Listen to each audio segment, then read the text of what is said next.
Welcome, everyone, to A Course in Miracles and Practice from the World Harmony Project. And today we are carrying on with our look at the review lessons in the course.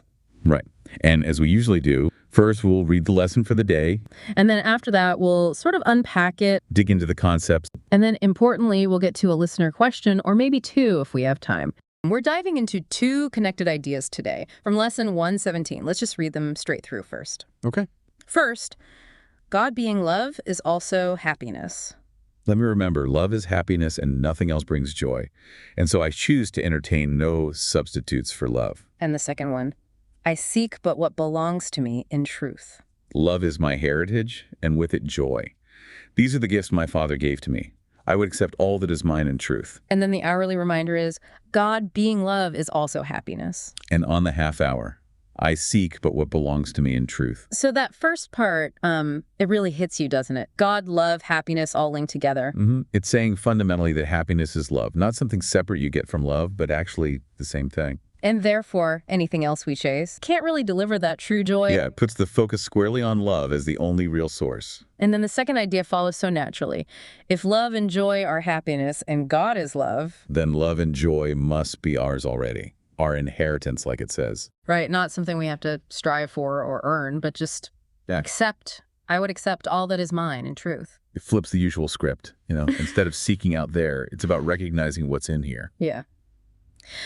Okay, so holding those ideas, we received a question that ties into this theme of substitutes for love. Let me read it. Okay, let's hear it. The listener asks, is it wrong to have hobbies like collecting Star Wars figures or antique puzzles because they might be substitutes for love?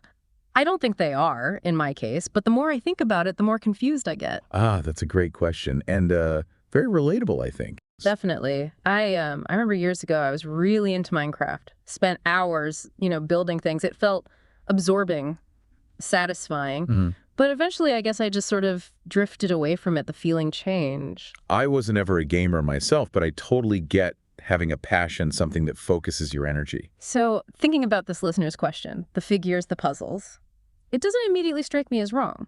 No, the activity itself isn't really the point, is it? It's more about the function it serves in your life. What do you mean by function? Well, is the hobby a way to express creativity, to relax, maybe connect with other people who share that interest?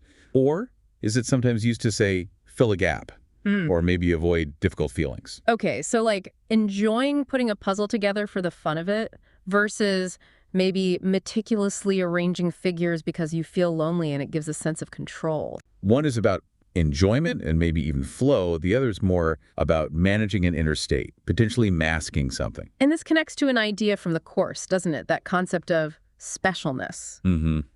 The idea that we sometimes build our identity around external things, collections, skills, whatever, to feel unique or separate, maybe even a bit superior. Right. So if the hobby becomes, this makes me special, like my collection is better than yours, or look how unique my interest is, then it could be acting as a kind of substitute.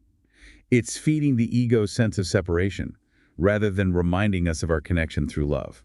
But what if you share it, like trading figures with friends or doing a puzzle with someone?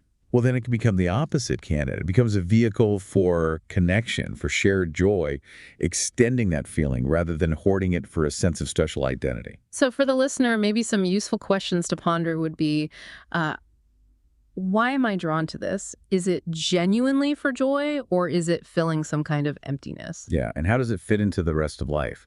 Does it enhance things, bring balance, or does it kind of take over, maybe pushing relationships to the side? And also maybe, how attached am I? Can I enjoy it freely, or is there a fear of losing it or a need for other people to admire it, that feeling of freedom versus dependency? That's key. The Course often points towards holy relationships, those genuine connections, as the way we undo that need for specialness and find true peace. So hobbies are fine, even great for relaxation or creativity. Right, absolutely. They only become potentially problematic if they start to take precedence over those connections. If building the collection matters more than calling a friend, perhaps. So to summarize for the listener, the Course critiques specialness, using things to feel separate or better than others. And it offers holy relationships as the antidote, the way to find connection. Healthy hobbies can be great for relaxation, creativity, even connection if shared. But they can become substitutes if they're prioritized over relationships or used mainly to build that separate special identity. So the core question remains, does this hobby help me remember love, connect with love, extend love? Or does it, perhaps subtly, distract me from it? And only the listener can really answer that for themselves, looking honestly at their own experience. It's about the inner purpose, not the outer form. That makes a lot of sense. And it kind of makes you wonder, doesn't it? Yeah. What else in our lives might we be using in that substitute way without even realizing it? Could be anything, really. Work, achievements, status, even relationships sometimes, if the focus isn't genuine connection, but maybe. How often are we seeking happiness where the lesson says it can't truly be found? A valuable reflection, for sure.